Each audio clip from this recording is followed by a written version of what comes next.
Well, good morning, everybody, and welcome to the old new format, however you want to say it. We switched from what we were doing with the Bible in a year with the slides and everything to this shorter, simpler format because a number of people were finding it hard to keep up.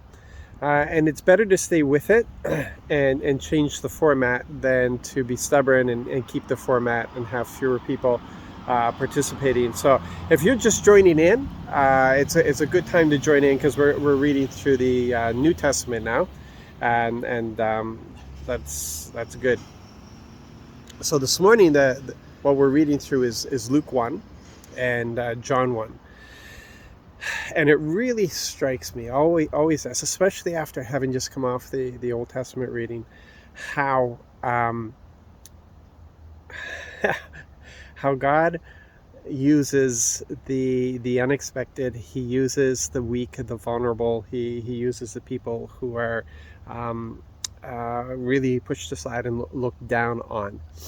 And all we have to do is look at Zechariah and his wife, and the fact that for so long that they weren't able to have children, and basically they had given up hope, and we've gone over this a number of times over the years. So here they were, really, um, having children was a big deal. It was so that you could carry on your name. And so this would be a thing of shame that they would have to bear.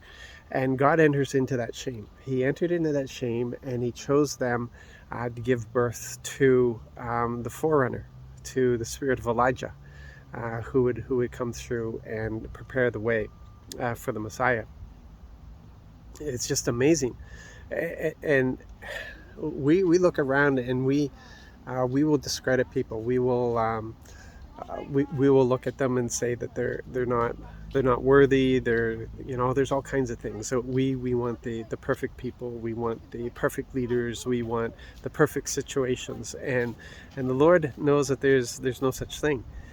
We should wake up to that fact. And he enters into the messes. He enters into the brokenness, and he shows how he brings life in those situations. The same thing with Mary. He chose the most unlikely candidate to bring forward the Messiah. And all he's looking for is willing hearts. She's young. She's not in the correct position. It's going to bring a lot of scorn, a lot of derision towards her and her future husband, and there's all kinds of things. And we look at our situation and say, the Lord could never use me. Man, I've made too many messes on my past. And we allow our history to interfere with the plans of the Lord. We have these expectations of what results from failure compared to what he wants us to experience. And time and time and time again, the Lord shows that he will use the prepared and the unprepared. He will use the strong, and he will use the weak. He loves to use the weak. He loves to use those who will carry forward in humility.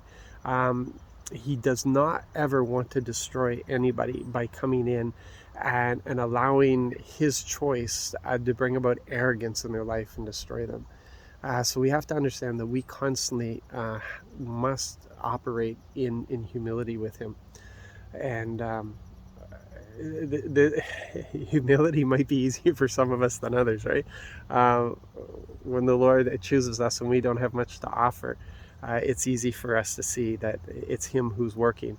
Whereas compared to those the Lord tags and says, you're it, and they're filled with talent and riches and everything else, he most likely won't use those things, but still they could feel it, that it's because of what they've achieved instead of what he's achieved. So there's reasons that he operates the way he does. So I'm going to leave that with you, and that's some good stuff there. I hope you take it to heart. You guys be blessed. Have a great day, and leave me some feedback on this format. Is this better for you? God bless.